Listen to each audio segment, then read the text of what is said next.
Right, welcome back to the Gutshot Podcast again. It is me and Shamsul, Sam. All right, Good man, how are you? morning. Okay, let's get the ball rolling. Yep. I think we've got some stuff in terms of the Middle East. We have not been really looking at the Middle East the last few days, and Right. now we've got something which is actually quite earth-shattering because conventional media are reporting that Arab states want Hamas to down tools. Actually, it seems as if what we've suspected before in terms of the states that have basically benefited from the Abrahamic Accords are now basically saying, hey, let's take a peaceable approach to the region. Yep. Let's get wealthy together, even though it's with the West, and let's pursue a path of economic prosperity rather than one of conflict and deprivation. So that's interesting because it's basically a bunch of Arab states on one hand saying to another bunch of Arab states on the other hand, guys, let's take the other road this time. Do you know what I mean, right? Yeah. I think this comes back to our last discussion about how the media comes out with a narrative and practically disregard certain developments or coverage when it is actually monumental, but it doesn't quite work to the narrative that they want to propose. In this instance, actually, what we have, which is actually quite a while back, this is like July 25th, around that period, which is the 22-member Arab League. And the European Union has backed a declaration and signed at a UN conference co-hosted by Saudi Arabia and France, right? Which is to address for a peaceful settlement for the question of Palestine and the implementation of the two-state solution. Well, but the most interesting part about that declaration that is signed by by the Arab League is basically for Hamas to end its rule in Gaza, for Hamas to actually return all the hostages, and to put down their weapons. Right? So this is in line and in essence surrendering to the Palestinian Authority. Okay, so this is actually quite monumental, if you ask me. It's for the Arab League to come together and recognize the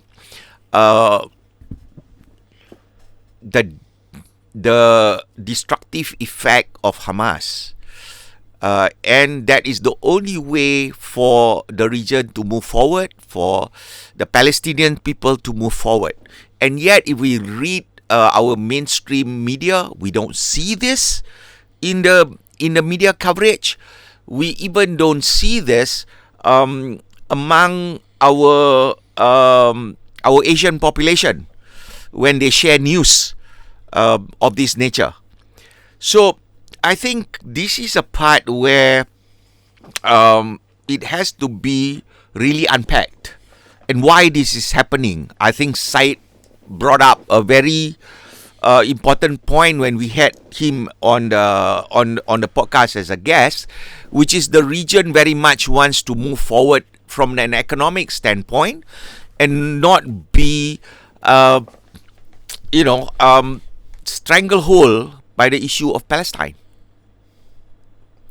You know, this goes back to the whole ideal that ultimately what people want is consistent and reliable food, shelter, food on the table, the ability to provide for one's family and for one's friends, to have a reasonable livelihood, to make a difference in the world, and to go about their lives in a comfortable and safe way. At the end of the day, what you have in the Middle East is exactly the opposite of that. And I think this reflects, the mood on the ground, as we have talked about many times in the past, that people are a bit sick of conflict, right? They're sick of war, they're sick of bloodshed, bombs in the air, explosions. I mean, the thing is, if you live in the region now, I mean, at no point in time, and except for the present, have you seen essentially hypersonic rocket ships go from one country to the other over 2 or 3 different territories, 2 or 3 different countries, which is essentially what you have between Iran and Israel, and slam into buildings thousands of kilometers away. That's exactly what's happening.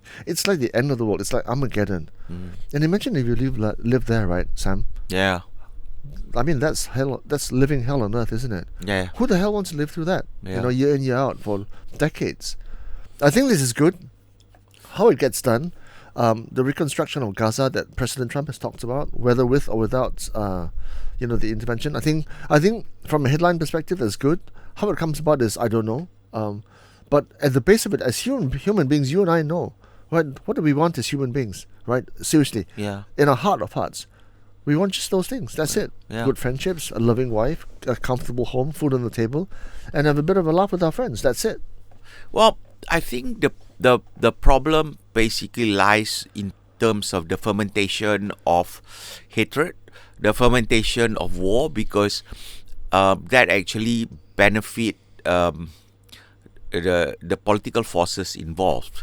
We already said that Iran has been funding these groups like Hamas, like the Houthis, providing basically their proxies to the wars that they are engaging, all right, for purposes of supposedly domestic support, even though their domestic support that they are relying on is probably not even 30%, all right, but to hold on to power and to actually extend their power base beyond their borders as well.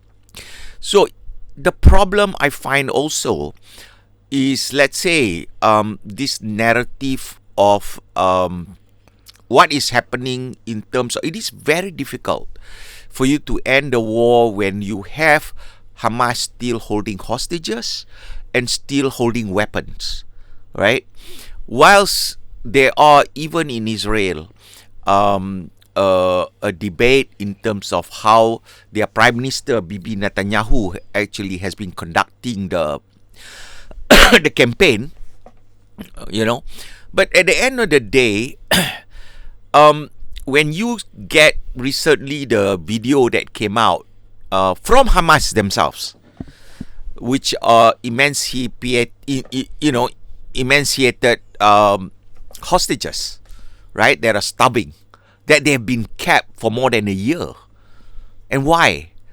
First of all, why do you need hostages in the first place if you were not the aggressor that needs to come out and have a shield that is going to protect yourself? So if that is not recognized first, that actually the whole situation needs to be a disarmament of Hamas and a taking over of the territory, whether it be the Arab League led by Saudi Arabia, with Qatar, with the other Arab states, maybe even Egypt, okay, and actually to dismantle all the armaments and what do you call, and the terrorists in the group, right? That's the only way you can rebuild the whole place. It almost reminds me of Malaysia, when we were post-colonial Malaysia, I think, which was when we had the communist insurgency. What did we do? What did the British do to help us to actually curtail the communist insurgency? We built camps, which were basically called new villages, and whether you like it or not, the optics may not be nice, which is basically barbed wires and controlling the population that are feeding terrorists. But that's what happened. That's how Malaysia became the only country in the whole world to actually have been able to defeat communism. We are the only country in the world that has defeated communism. You know that? How do you know it's been defeated? Honestly, right? Yeah. Who's to say that it doesn't still exist in Well, the undercurrents of emotion? Now that's ideology. That's where we're talking about ideology, right? Yeah. Ideology you cannot defeat, but at least the communist threat in terms of armed resistance and armed intention to take over was actually pretty wiped out. Okay, a little segue here, right, Sam? Yeah. What's so bad about communism? That's an interesting segue. Have you thought deeply about communism? Yeah, I have. Yeah. I have. I mean, if you look at it, right, one of the world's biggest problems right now is the inequality, right? Are we going to segue to this straight away? That's why I said short segue. Okay. 5 minutes, right? Alrighty. Humour me, man. Humour me, right? Yeah, sure. So one of the biggest problems is income disparity. Yeah. It's about the gap between the haves and the have-nots, Right. What does communism do? In theory, on paper, right? Right. Communism dictates that there shall be no difference in status between one and the other, right? Go on. On paper lah. Yeah. It's the execution of that ideal which has fallen short in history. But on paper, it kind of makes sense. And there's some level of in-betweeners where, for example, you've got socialism in many of the Scandinavian countries, right? High taxes. Everybody is kind of like on the same platter, right, in terms of the way they live. But it's good life, Go on. I don't know, right? I'm just saying. So Sorry, we I don't understand. Shut up, Siri. Okay. Who's talking to her? Anyway, so that's a robot for you. right. So anyway, we talk about how there's settled narratives, and we should question everything, right? Yeah. Well, here we go. Let's question the fallacies, perceived or otherwise, of communism. So here I am, right? We question ESG, we question DI, we question why Trump is so vilified, etc., etc., etc. Right. Let's question why communism is so bad. Is it really that bad? Discuss. Okay. Macam Fine. essay kan. I like this. Okay. I am like you. I'm a typical cynic. I'm very skeptical of everything, right? So I do question. My assessment of human nature is that you cannot change human nature. And the problem with a theory like communism, it basically assumes that human nature can be changed. That you are basing the fact that there are two issues there. One is from a human behavior standpoint, that you are forcing everybody to so-called be equal, Communal. which Communism. will never happen. Yeah. Okay, that's from a pure psychological evolutionary standpoint. It is not the nature of human being to not compete. And that also goes with an economic system. In order for you to progress, you need competition. Competition means that somebody will win, somebody will lose. Now the question is, how much do you win and how much do you lose? That is actually your question with respect to income disparity, for example. Yeah. Right? But with communism, what we have seen throughout history, because it has been tested, right? Whilst one can say on paper and then on implementation, it never actually translate what is on paper upon implementation. But why is that? It's because at the end of the day, somebody will have to make a decision on what is going to be the system, the rules, who gets what. And at the end of the day, there will always be strata. There will always be people who will actually want more. And that is what happened in every system in the world, whether it be theocracy, democracy, capitalism, or communism. And at the end of the day, with communism, because it is supposed to be communal, but actually at the end of the day, it's not. It is actually government. It actually is a government of the ruling class. The ruling class will dictate what the people will have or have not, and the ruling class will have more. You think there's no disparity in communism? Look through everything. Look at North Korea. Look at even Russia. Look at China. Right? Even during the days of Mao. right? So, effectively, theory and implementation will never come together. Yeah. That's one. That's one. Now, why capitalism works? That's the second part that I look at it. Why capitalism works? Capitalism works because it is about human being wanting to own their own freedom and their own property.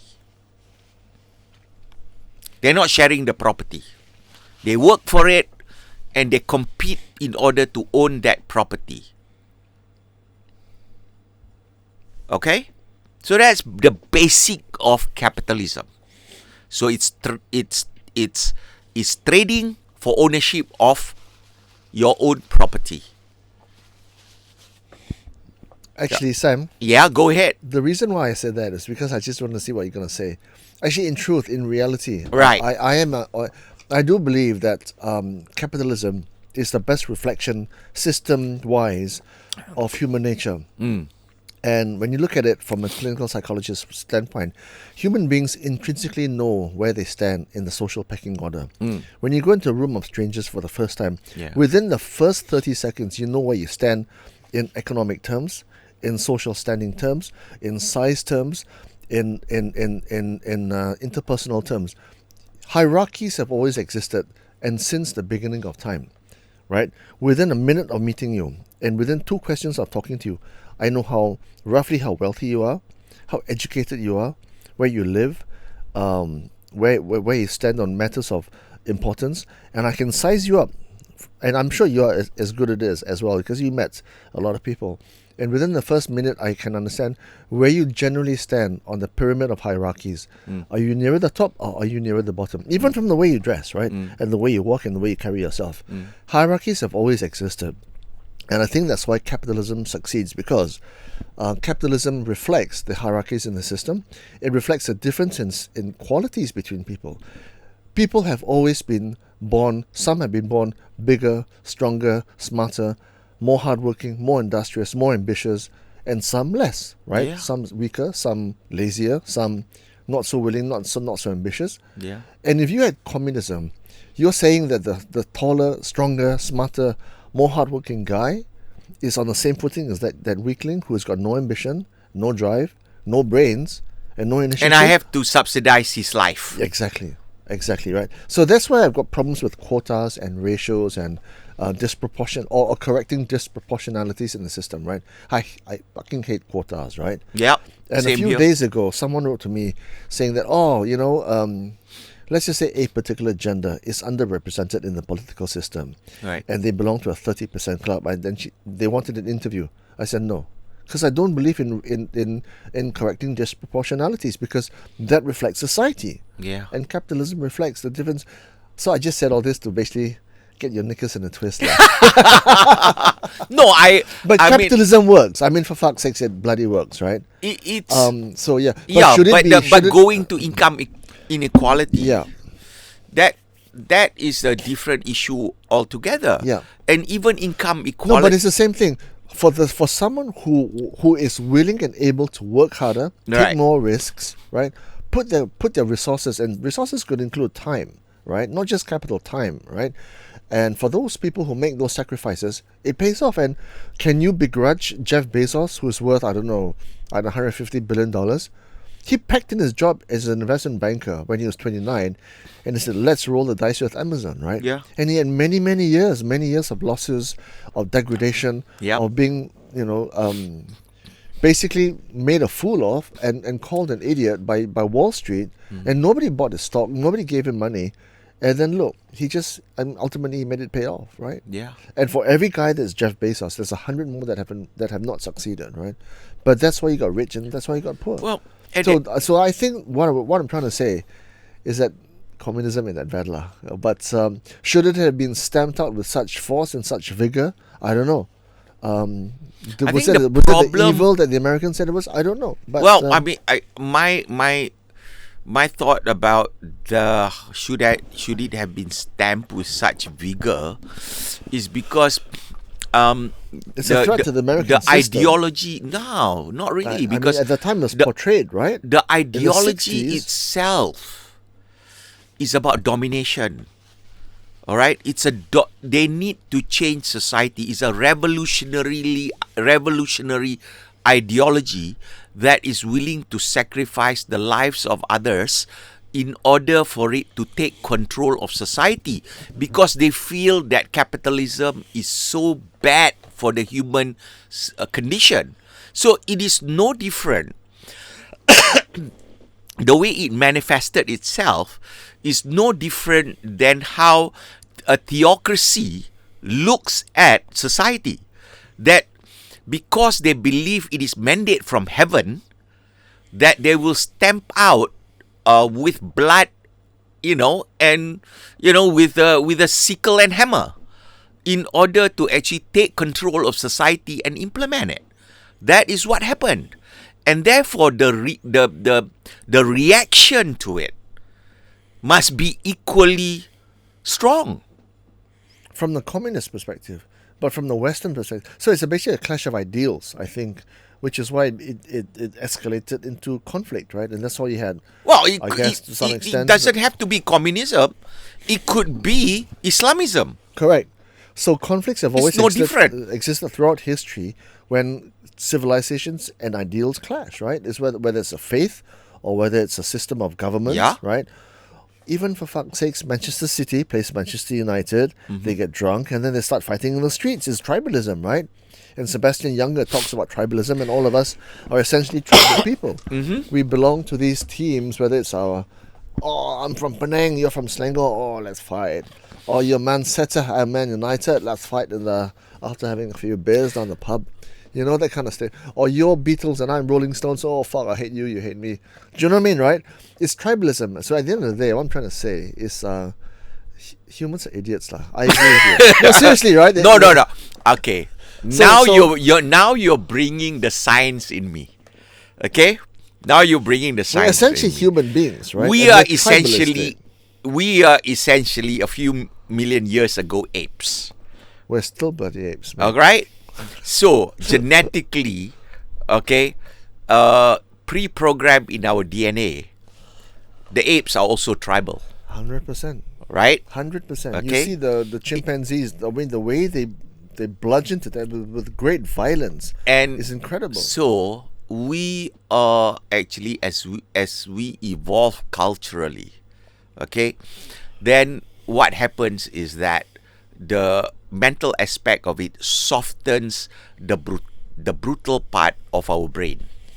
Okay, so that is all that has been happening. In fact, if you look at it, I think, in this day and age, the world has never been, in spite of what people say, if you look at it, the world has never been actually more peaceful than it ever was. 100%. We are living through a golden era right now. Yeah. And I think, for better or for worse, the fact that we've got three big powers with nuclear weapons that can annihilate the planet. 9, actually, with Yeah. nuclear capabilities. Well, I'm just talking about the three big powers, right? Yeah. Okay, they can annihilate the planet, probably 10 times over. Yeah.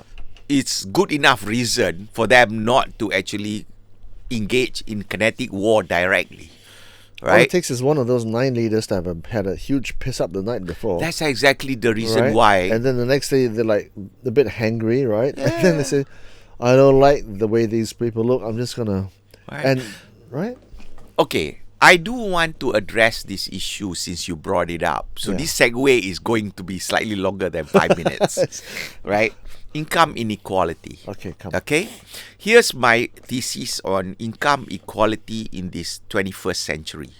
Okay, the problem with the income inequality that we face actually is more at a corporate globalist level. Okay, which is artificial increase in capital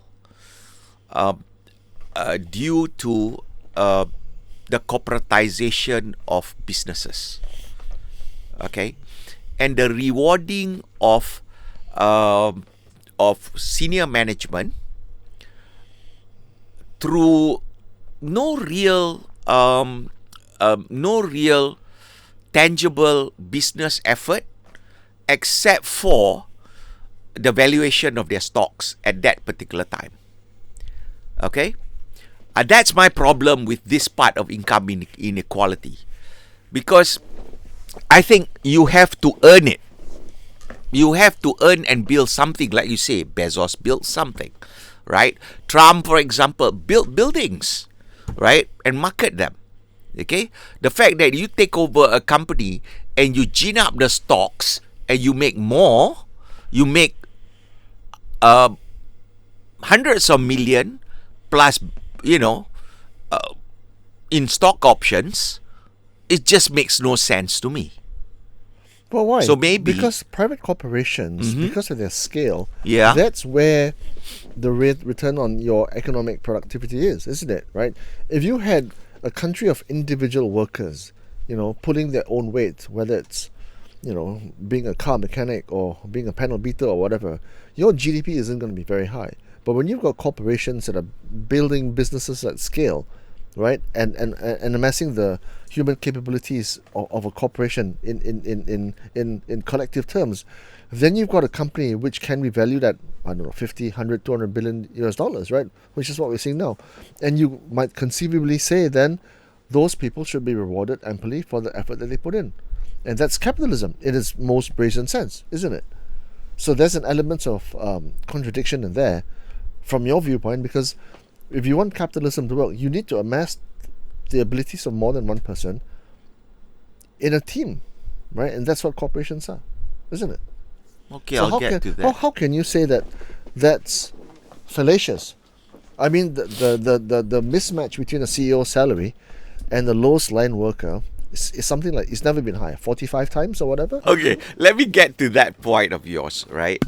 I mean, I would admit one thing, that I'm always open to changing my mind. I'm always open to actually looking at things from a different point of view. However, my stand on this is a bit flexible, in the sense that I understand your argument on that. But as somebody who has built businesses and somebody who has actually sat on corporate boards of corporation,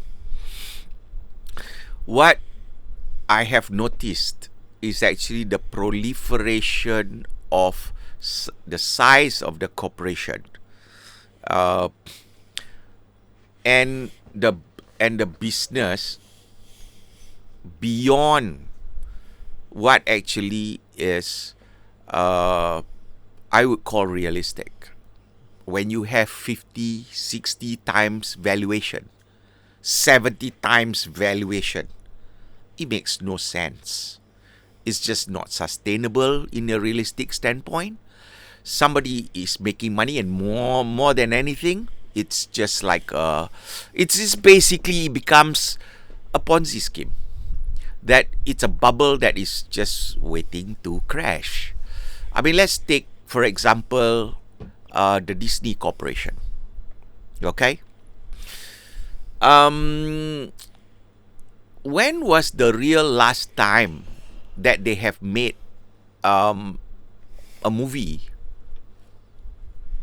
from their purchase of Lucasfilm?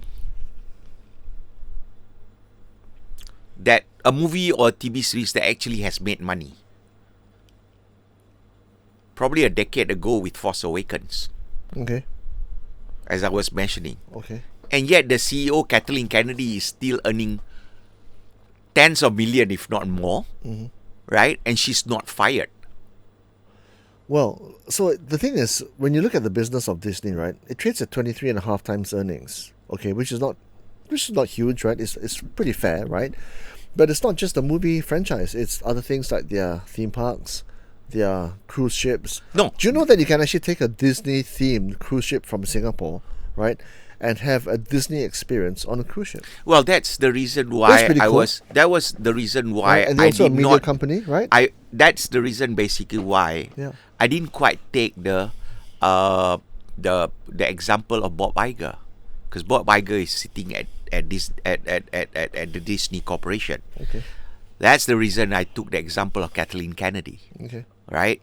Because that shit, basically they have not got any returns from their investment in paying George Lucas, right? Now, if you look at Iger's situation, right, the fact that you made that purchase of not just Lucasfilm, also you made the purchase on on Pixar, and you also fumble on that as well, right? You gotta be held accountable. Well, you know what, right? You've been CEO. For say 20 things that a CEO does over the course of his tenure as CEO, every one of those 20 things is correct? No. Right? Maybe 5 are wrong, 15 are right, maybe 10 are wrong, 10 are right. Right. But your scorecard is the sum total of your decisions over the course of your stewardship. Correct or not? Yeah. Right? So maybe Kathleen Kennedy drops the ball on this one. But maybe she does I don't really know her career, okay? I'm just saying, right?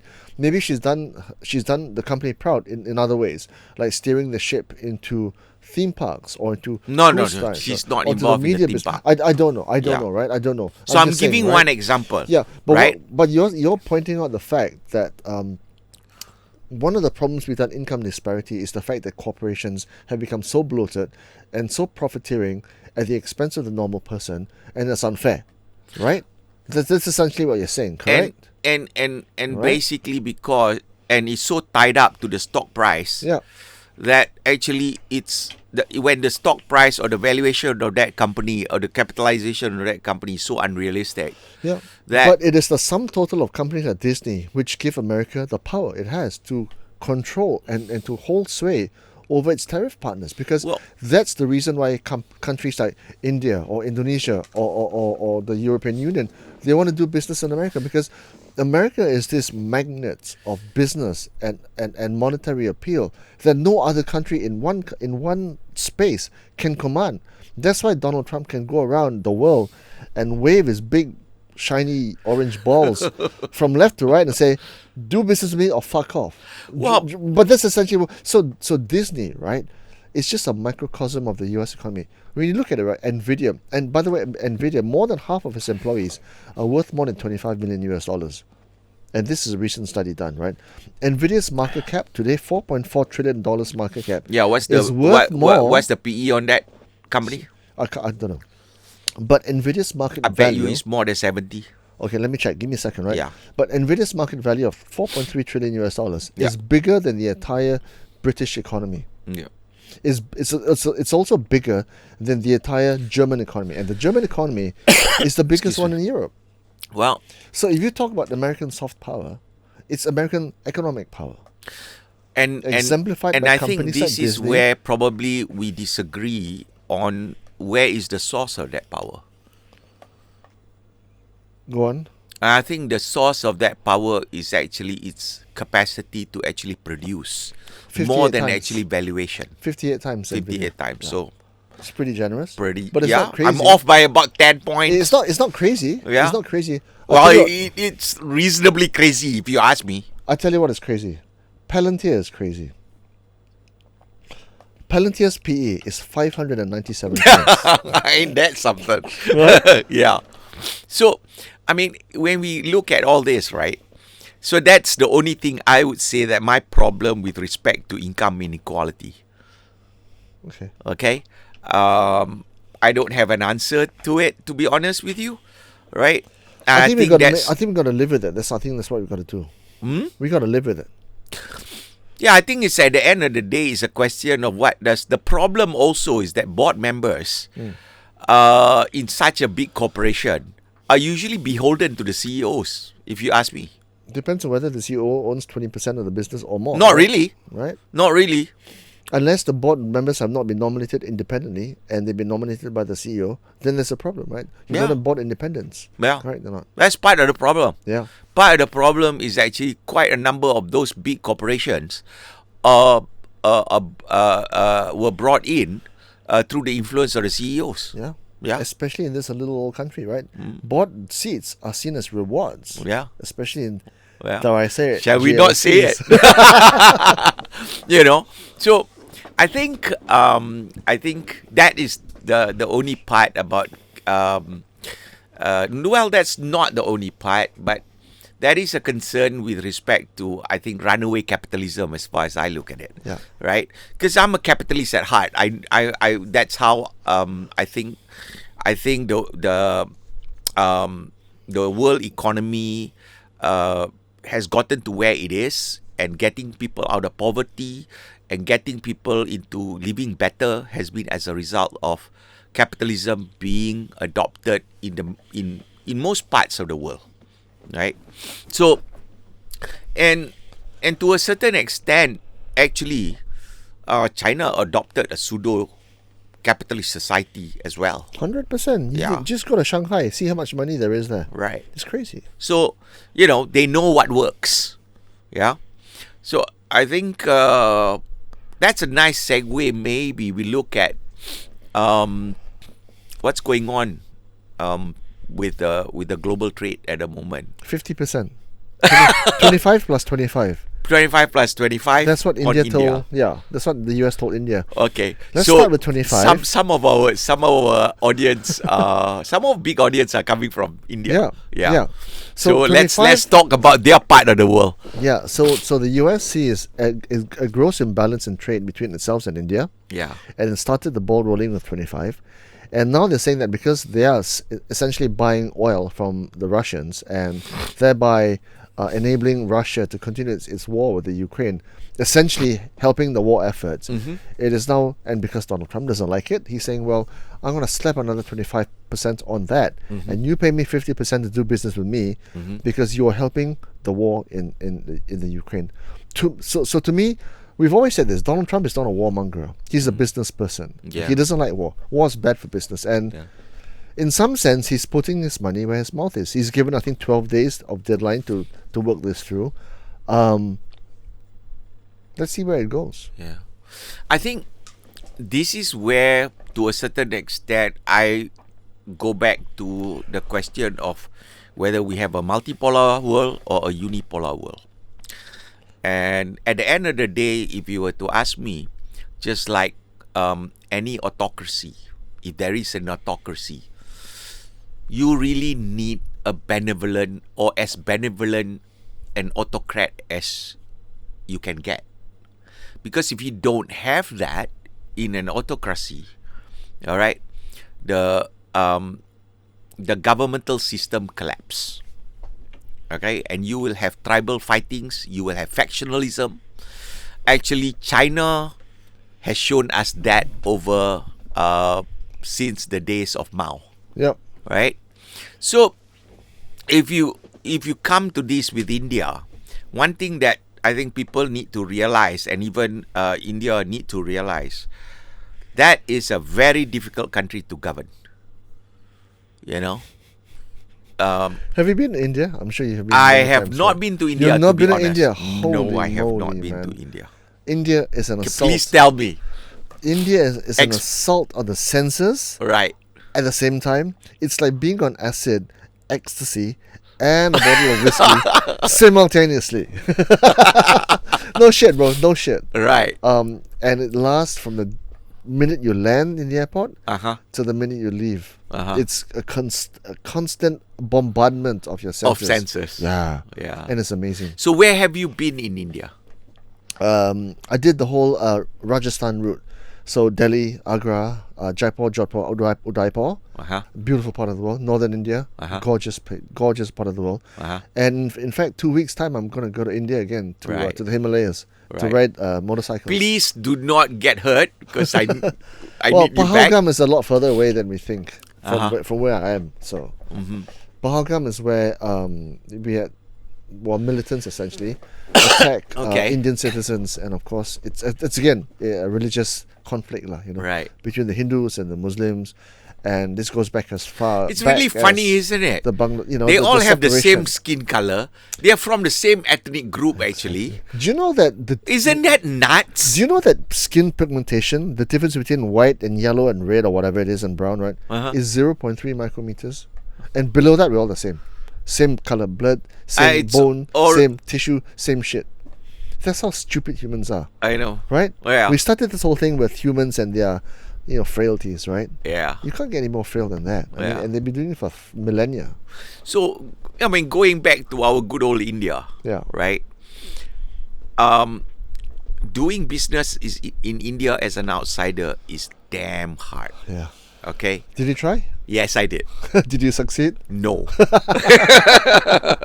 And I've had many friends who have been burned. Yeah. Okay? Because their non-tariff barriers is extremely high. Yeah. Their rules and regulations. So this is part of the problem that actually when I look at the tariffs that are being put by the Trump administration against the rest of the world, actually I feel to a certain extent, I almost feel like, damn, they're generous. Because you really can't quantify non-tariff barriers. You know, how are you going to quantify non-tariff barriers when actually even your own state-owned companies doesn't pay? Or halfway through the work, they're going to, renegotiate the contract with you. That's the problem, right? Change of heart, change of mind at different times of the negotiation process. Right. Right? So when their rule and certain parts, I don't know whether it involves whether you can verify this or not. From what I hear, that actually you need to have approval to leave the country. India? Yeah, Really? yeah, Okay, I didn't know that. yeah. Didn't know that. So I don't know. I heard that story from John Cleese. I think was it John Cleese? Yeah, John Cleese? I know. No. Yeah. As in As in Monty Python. Yeah. Yeah. I think it was Cleese. You've Or been was watching it? too No, much no. YouTube. What's the other guy? No, I Keir think it was a Starmer. stand-up comedian. No. Bill Burr. Bill Burr was telling this Aiyo. story. Yeah. Well, okay. Yeah. Okay. So, but really doing business in India is extremely tough. That's one. So if you tell me the 25% tariff, I'm like, okay, right? And then the question of, okay, you have a war in Ukraine, right? And you have every time I think Steve Witkoff goes and have a meeting with Putin, the next day he starts bombarding Ukraine. I don't know what the hell is going on, right? In fact, I was thinking that we would invite a Ukrainian expert, a Russian-Ukrainian expert to come on our podcast. And maybe we'll try and do that while I'm in Washington. Yeah. Yeah? Yeah. So, I think you cannot have that war to keep on being funded. That's the only way you can stop war, right? And who's going to do that? If America doesn't have the power, Europe doesn't have the power to stop Russia. If America says tomorrow, I'm going to walk out, I don't think Europe can support Ukraine. I think Russia will just roll it over. Look, I don't know. Look, at the end of the day, if you need a certain resource, right, oil, right, Right. you're going to have to buy from somewhere, right? And whether or not you're India or you're China, right, and it's actually your prerogative, right? I need oil for my people to run transport systems in my country. It doesn't matter where I buy it from, right? Yeah. It's my prerogative. Can America exert its influence on India? Yes. Can America exert its influence on China? No. So China still has the autonomy to buy oil from where it wants, whether it's from Russia or whether it's from Brunei or And Malaysia or whatever. that's exactly because why. China does 15% of its trade with America, and Well, that's all, right? I mean, the biggest leverage China has on America is its diversification. is the rare earth production. Okay. Because at the moment, I mean, they own 90% of that production capacity, right? So I think that part will probably last for at least 4 years, because nobody lives in a vacuum. The Americans going to do something about it, and we've got already actually the Pentagon buying into a private company that is actually mining the rare earth. Well, funny you should mention that, because Tim Cook and Donald Trump just signed this big deal announced overnight, So initially it was on supposed Apple to be investment 500, in yes. the US, yeah. So it's supposed to be 500 billion, that's with a B, by the way, and they've Right. upped it to $600 billion to Right. build this huge spanking plant, I think, in Kentucky, I think it was, Okay. which is, of course, Trump heartland, if you like, right? But part of the deal is that they're going to be using rare earths for iPhones that are going to be made in America that is completely from America. Yeah. Where they find those rare earths, I don't know, okay? Oh, the rare earths are not that rare. So you Really? need to mine it, right? Yeah, it's only the mining. The problem with the mining is actually, for all you people who are so enamored with green technology, Yeah. okay, the most destructive mining is rare earth, Yeah. okay, to the environment. So, stuff your virtue signaling to somewhere else lah. Don't get me started on EVs, okay? Okay, I know. I was about to ask. Actually, Hell, man. I tell you what. I was going to ask that question, but let's leave it to the end Yeah, yeah. because I want to ask that question. So why do you hate EV so much? But I'll go to that later, right? So let's go back to this situation. It's all about that goes to that unipolar situation Yep. where if there is no someone who has the moral authority of some kind, whether you don't like them or whatever, right? The Russian will go through like a meat grinder on Ukraine, okay? And the only what leverage does the American have to stop it apart from going inside and providing actually its own boots on the ground or massive offensive weaponry to attack Russia itself? Sanctions, right? Now, if your resource is sanctioned, that means you got to sell it at the cheapest price out in the marketplace. And for India, or China for that matter, if I've got the big enough power and I say, you can't stop me, I'm going to buy the cheapest resource I can get, right? So in between China and India, I think America has more leverage on India compared to China. Of course. So they're going to do what they think they're capable of doing. So, to me, that's just geopolitics, right? Accept it. I mean, from the point of view of really a practical human being looking at the business world, at global politics, at global economy, right? You got to understand your place in the world, Hierarchies, my friend. Exactly. Right? There we Where do go you stand? again. Yeah, where do you stand in the pecking order? Correct. Number one and number one, there's going to be... So, Right? They can fight with each other. Number one and number 7, number 8, right? Number 1 every Yeah. time, right? Yeah. Yeah. Yeah. Yeah. So I think, that's also the reason why America has very little leverage on Brazil itself, because Brazil does very little trade with America. So their percentage of export to America compared to their GDP is what, like 1.2%? Yeah.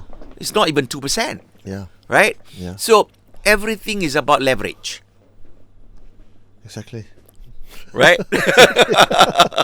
So I don't know where the India discussion is going to be, but I do realize one thing, that what people don't get is that as a businessman, you know what our mantra as a businessman always is when we negotiate. Make more money. Nah, it's very simple. Don't You lose. must allow the counterparty to benefit have an also. escape clause. Yeah. All right, you cannot push your, and that's why these politicians in the mainstream keep saying, "Oh, Trump is taco," Trump is will back off. He doesn't care. All he cares about as a businessman is the bottom line, right? And if I have to make that phone call, instead of waiting for him to make that phone call to me, he doesn't care. We businessmen has no ego. All we care about is the bottom line. What is the end goal that I want to achieve? And his end goal is 2 things. One is to bring back the supremacy of America. Number 2 is actually, with that supremacy, have more trade and less war, if at all. So he'll do what's necessary. Yeah, I mean, he's been in the job 7 months. Yeah. Fair go. I mean, he's done more than a reasonable job. He's right? done more in 7 months than what Biden had done in 4 years. Yeah. Yeah. You know. So, hey. Right? Right? Yeah. So there you go about India and tariffs. So we'll see what happens with that. Right? I don't know. When I was there, India was a mess, man. I don't know what Modi was thinking at the time. He tried to do demonetization. Do you remember the time? Demonetization. He essentially removed the 500 rupee notes and the 1,000 rupee notes from circulation, ostensibly because they were being used for illegal activities. Basically, overnight, smuggling it out, right? Yeah, or basically corrupt politicians. Well, that's what we did with our 1,000 ringgit denomination. Exactly. Yeah. But it was crazy, and India's just a mess. I mean, it's a mess, but at the same time, it's as you say, right? Chaos and order and chaos. They come in equal parts, right? And they've got a very bloated bureaucracy. Huge. That is actually almost, what do you call, unwieldy. Yeah. I think that is the problem where the difference between India and China. Yeah. Why I don't think that I really am pessimistic about, in spite of India's larger population and overtaking the population of China, I don't think their GDP per capita will beat China. Yeah, they're going in two different directions. And you can say that India is an example of where democracy has really fallen down, because democracy is essentially consensual approach to things, right? Everybody's got to agree. There has to be a democratic process, and you've got to get a lot of people, more than half of the people, to agree with what you're going to do, right? Try doing that in India. Try making a family decision with your cousins and uncles, right? Forget about it, right? Whereas in China, you got one idiot at the top saying, "Dance, motherfucker," and everybody dances, right? Or jump, and they'll say, "How high, Mr. C? How high?" Right? Or you're so high. Shall we go into this? Shall we go into this? Because it's two different systems, right? I think it's two different systems. I think this is a very interesting dynamics in terms of what we think we see on the surface and what actually is happening, right? If you ask me, I've always said this, that it is in chaos that actually you get creativity and invention. All right? You do not get creativity and invention coming out of a static situation or a stable situation. Are you saying that the Singaporeans are a boring bunch? I got partners who are Singaporeans, so let's not insult them. Okay? So let's put it this way. Okay, so here's the thing about India. I think India is more innovative. I think Indians are more innovative, but here's the problem. Because you cannot actually really make money in such a society where the strictures of rules and procedure for commerce become so throttling, that what happens is that those individuals and those performers actually exit out of the country. And where do they end up? In the UK. In America. In America, yeah. And in the UK. What's that form? Is it the HNB one or something? H1B visa. H1B, yeah. So I sort of like I mean, that is what I see the problem with India. Basically, India is exporting their best talent. India is exporting their innovations. Sounds like a country I know. And because we are so chaotic, its own country doesn't want them, so they because we are a chaotic country. Yeah. We are a country that produces creativity, actually. 100%. You know, but we export them. Yeah. Right. Yeah, we lose them. We lose them a lot. Yeah. Right. This country almost lost me. Yeah. Yeah. Fortunately or unfortunately, you know, somehow or other I managed. So, shit, Anwar's calling me. So, I think the difference then comes to when we look at China on the other hand, Yeah. right? What you have is actually a very stable, scalable system. All right, they're very good at scaling from the time of the Chinese of the old ancient dynasties, and actually that was transported or adopted within the CCP itself, which is the CCP is what in the book. I wish I can get this the MIT professor that I ran across. I've written it to him. I'm trying to see whether he responds or not, right? The guy who wrote the book that you're quoting from now. Yeah. Okay, which Right. is when Asia or Yeah, the rise and fall of Asia. Of the East. Okay. Right? So, I think it is a very interesting thesis in a sense that he tracked the rise and why is China so scalable in terms of technology and in terms of economics. But at the same time, it also hurts the scope of actually innovation, right? You can have, you can copy and build, and actually build in scope. But when you have an autocratic system that everybody has to dance to, creativity is stifled. But the periods when actually the inventions were done in China, when they did gunpowder, when they invented paper, when they invented what else, silk and whatnot, are the most unstable period within the dynastic situation. Okay, Yeah. what Fui was saying, interregnum, right? Yeah. So those were amazingly the period whereby Confucianism was not quite the dominant philosophy. That is when Taoism, Buddhism, and whatnot were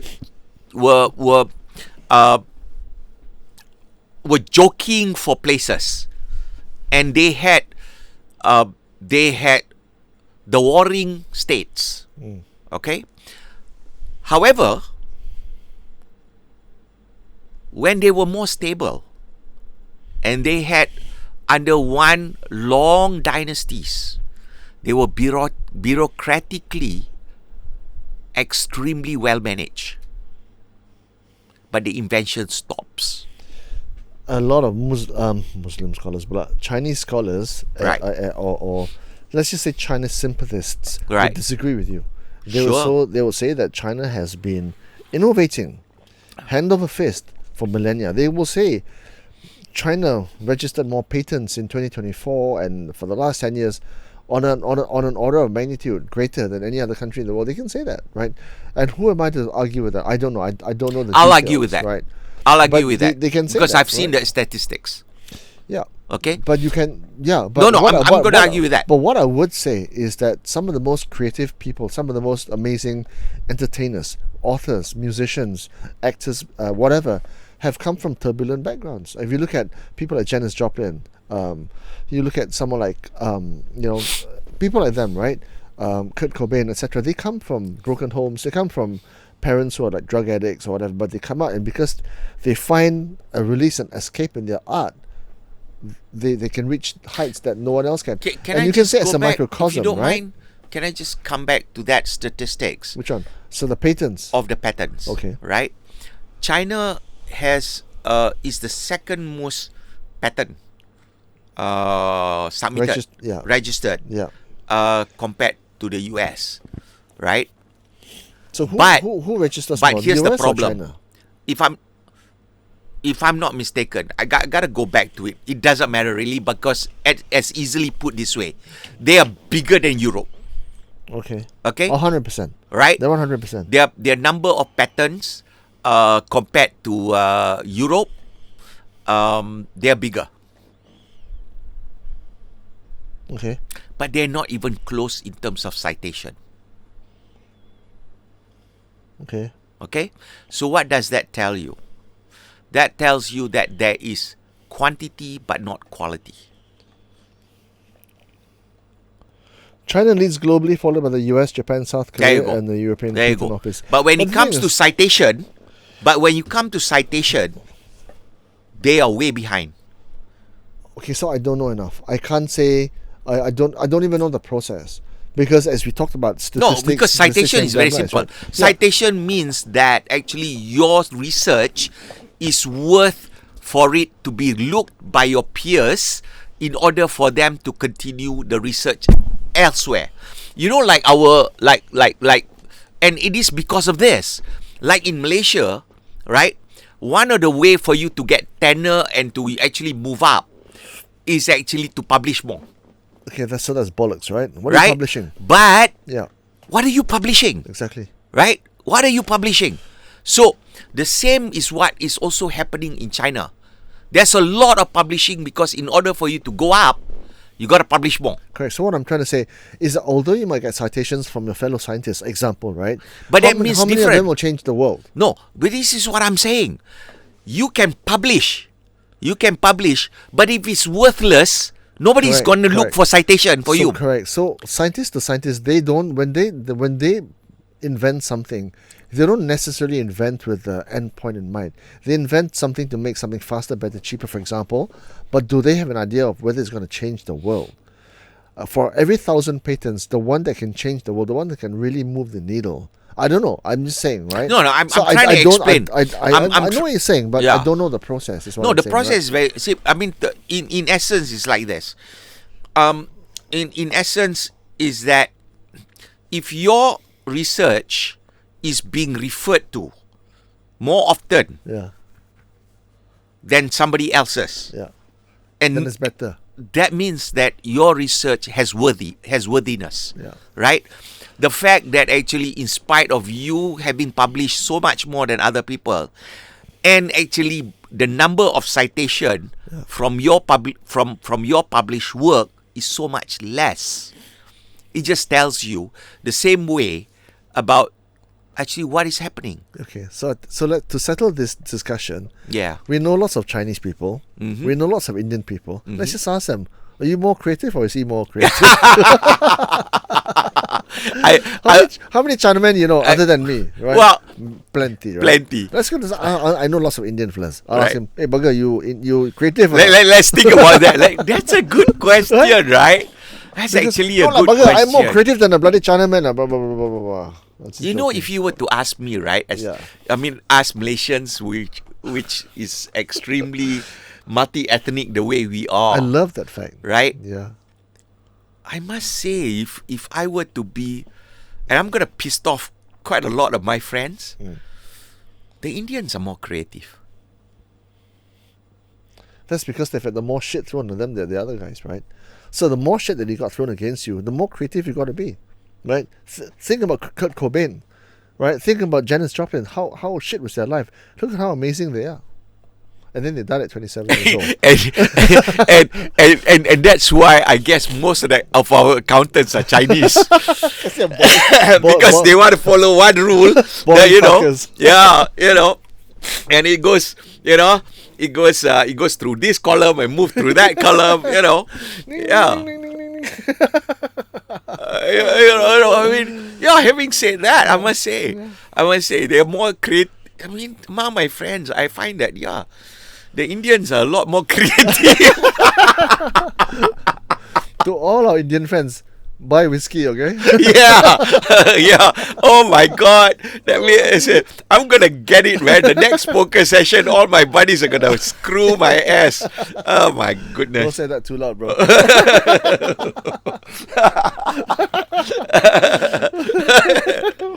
That's a good one. And by the way, this is coffee, not Yeah, whiskey, yep. okay? This is coffee. Okay. Are they sponsoring us? Not yet. Nobody's sponsoring this ludicrous discussion. I know. Yeah. That's an interesting point of view, I must say. Yeah. Yeah. Well, there's not much in the news lately. The next time we chat, you're going to be in America. Yeah. Okay. The next time we chat, Can you please position yourself in front of an iconic building Washington Monument, whatever cathedral or whatever, right? Just I'll tell you what I'll do. I'll tell you what I'll do. Say I yes don't to know. I'm Donald gonna give. Trump. I'm wear gonna. an orange wig. I'm gonna do this. When I'm in Dallas, I think I've been there, but I'll do it for you. Let's do a podcast from the Cowboy Stadium. I've been there. Yeah, go there lah. I've been there. Yeah. Buy a ticket. I want to go and watch a football game, but unfortunately, I don't think the game. I saw the schedule. The preseason is gonna start, but they're not playing when I'm there. That's a possibility. But I was thinking actually to have the podcast from what is that place called? From where Kennedy was shot. Oh, I can't remember. Daily Plaza. Shit. Yeah, how Well, about that? That would be a bit macabre, right? How about that? Right? Well, something a bit more positive, maybe. Why don't you go to Comedy Central? New or the York. Comedy Club. New York. I know.